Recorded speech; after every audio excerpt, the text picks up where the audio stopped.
আজকে আমি তোমার সঙ্গে শেয়ার করব কোরিয়ান চিকেন বাও রেসিপি।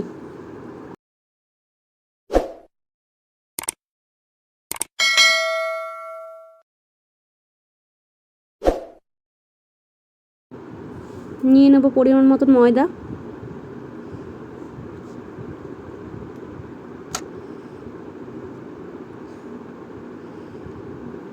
দিয়ে দিলাম বেকিং পাউডার, দিয়ে দেবো গরম দুধ, দিয়ে দেবো গরম জল, দিয়ে দেবো তেল, দিয়ে দেবো নুন। নুন দেওয়ার পর এটাকে ভালোভাবে মেখে নেব।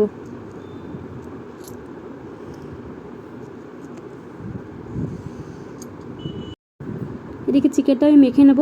চিকেনের মধ্যে দিয়ে দেব সাদা তেল, গোলমরিচের গুঁড়ো,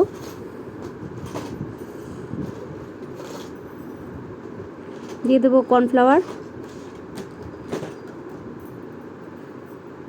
এটা আমি ভালোভাবে মেখে রাখবো। এদিকে আমি কড়াইতে তেল দিয়ে দেবো।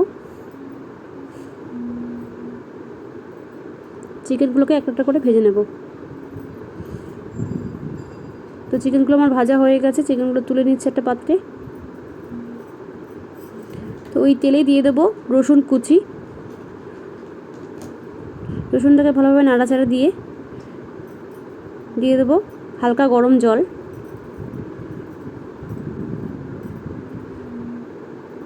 যেহেতু তলায় লেগে না যায় তাই জন্য একটু জলটা দিলাম। দিয়ে দেবো চিলি সস, দিয়ে দেবো টমেটো সস। এবার আমি এটাকে ভালোভাবে নেড়ে চেড়ে নেব। দিয়ে দেবো নুন। নুন তোমরা বুঝে দিও, কারণ যেখানে সস ইউজ করা হচ্ছে সসের মধ্যে তো নুন আছে, সেহেতু এটা বুঝে ইউজ করতে হবে। তো ভালোভাবে নাড়াচাড়া দিতে হবে যাতে নিচে লেগে না যায়। কিছুটা সস আমি তুলে রাখবো চিকেন বাওটা খাওয়ার জন্য। তো এদিকে আমি চিকেনগুলো দিয়ে দিলাম।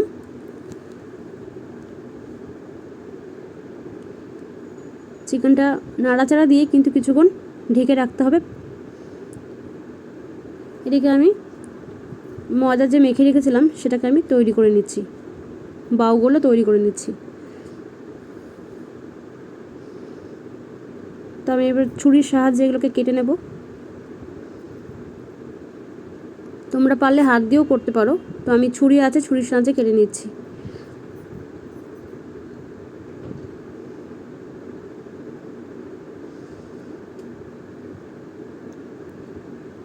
নর্মালি যেরকম আমরা গোল্লা করি রুটি করার জন্য, সেরকমই গোল্লা করে নিতে হবে।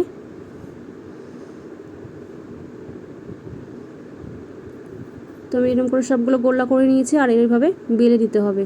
দেখো সবগুলো আমার বেলা হয়ে গেছে। তো এদিকে আমার চিকেনটা এখনো রেডি। ওপর দিয়ে দিয়ে দিলাম ধনে পাতা আর পেঁয়াজ পাতা। আমি এর উপর হালকা করে সাদা তেল দিয়ে নেব। একটা লাঠির সাহায্যে আমি এইভাবে চেপে আস্তে করে লাঠিটা বার করে নিতে হবে। এভাবে আমি প্রত্যেকটা করে নেব।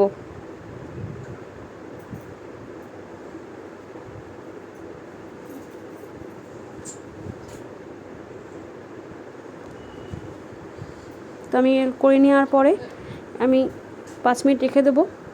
আর এদিকে আমি গরম জল বসিয়ে দিয়েছি। গরম জলের পরে একটা থালা নিয়েছি ছিদ্রযুক্ত, সেটার ওপর তেল মাখিয়ে তারপরে আমি এই বাউগুলোকে ছেড়ে দেবো। এগুলো ভাপে সিদ্ধ হয়ে যাবে। 15 মিনিট কমসে কম রাখতে হবে।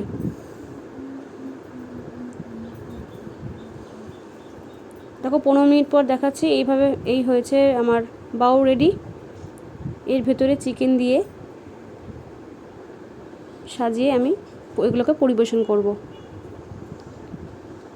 দিয়ে দেবো পেঁয়াজ।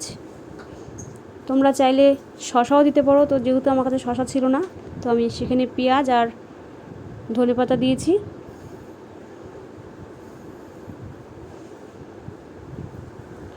তো ভিডিওটা যদি ভালো লেগে থাকে বন্ধুরা লাইক কমেন্ট ও শেয়ার করে দিও। দেখা হচ্ছে পরের ভিডিওতে।